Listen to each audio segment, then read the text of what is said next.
My Hero Academia Chapter 406. We finally get some explanation as to the connection between Bakugo and the second user of One For All, and even hear All For One in his frustration call out his name. What's up, and welcome to this Boku no Hero Academia Chapter 406 review. I'm Truth Hero, and let's get to the biggest takeaways from this chapter. 1. Bakugo's new revelation about his quirk and secondary explosions. 2. Bakugo's connection to the second user of One For All. And 3. All For One revealing the name of the second user, the one who actually started it all by reaching out to Yoichi. Which honestly leaves me with even more questions than I had before, despite having new answers now about their relation. So let's start with Bakugo just now realizing the full potential of his quirk in the heat of battle. He was on the verge of death, and while there, was sort of figuring something out. But now that he's faster than Shigaraki and All For One, he notes the extreme pain in his body when using his explosions. And this isn't just due to the makeshift heart courtesy of Edge Shot. All For One believes that he can just ignore Bakugo on his way to Shigaraki. He'll deal with him later. And oh boy is the Villain King wrong here. Bakugo realizes this pain is all over his body, but it's all connected, and by focusing on the most excruciating points, he can now pinpoint where the secondary explosions occur and harness this great power in between the pangs. If a regular explosion is 100 points, I'm guessing this secondary explosion is like 100 squared. I wonder if it generates the same type of power like Backflash from JJK. Regardless, Bakugo realizes this and immediately catches up to the Villain King.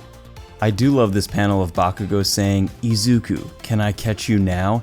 And he's just overjoyed at his new power, while All For One looks shooketh. And he should be. It's not just some fast brat.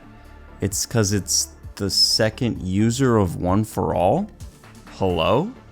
Well, not really, but All For One finally realizes, what we already knew, why he's so frustrated when facing Bakugo, why he's so off his game every time he sees him. It's due to his uncanny appearance to the second user of One For All. We learn that the second user, in his final moments, actually tells All For One that he is responsible for his own brother's death.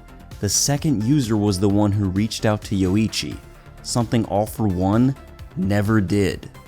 This, of course, makes All For One terribly upset, but what I find so interesting is, without the second user reaching out to Yoichi, we wouldn't have a story.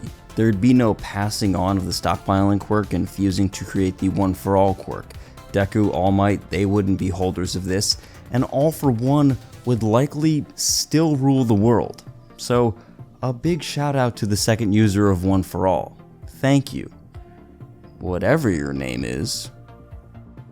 All For One is clearly sour about this, and he blames his oversight in regards to Yoichi and the events of the past squarely on the second user of One For All's shoulders.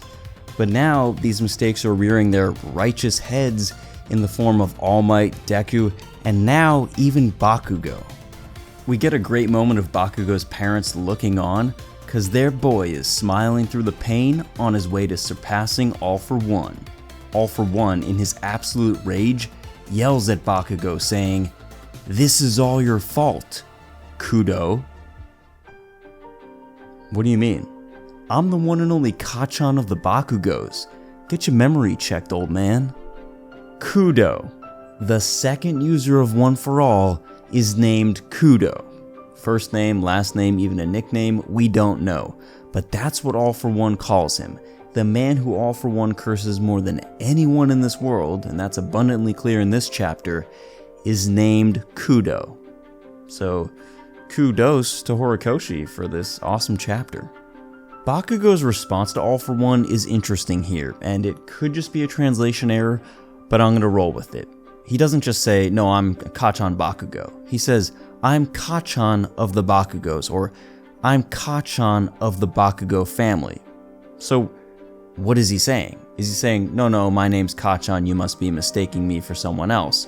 Or is he saying, no, I'm Kachan Bakugo, not Kudo Bakugo, as in, No, my name's Kacha, and you must be looking for my great-grandfather or uncle, Kudo. We've asked it before, and I'll ask it again. Are Bakugo and the second user, Kudo, somehow related? Look, I think it's great that we get to learn his name, Kudo, here, but I'm walking away from this chapter just as I have all the rest of them, still wondering what the relationship between these two is. Is it by blood? Are they truly related? Or is it a matter of simple striking appearance to one another? Comment down below. Who exactly is Kudo? My final thoughts on the relationship between Kudo and Bakugo actually go back to Bakugo's quirk revelation in this chapter. He now knows that he can use secondary explosions, which, while they take a tremendous toll on his body, greatly increase his speed and power. Now, whose quirk does that sound like? Deku is currently using Kudo's gear shift quirk, which greatly increases his speed and power at the expense, as is always the case for Deku, of his body. So, is the relationship between the second user of One For All, Kudo, and Bakugo simply a big and little brother look-alike duo that's uncanny? Or is there something deeper than even a family tie? It goes down to the quirk and their DNA. Comment down below. If you guys like My Hero Academia content and these chapter reviews, consider enrolling at UA today by subscribing. And until next time, Plus Ultra.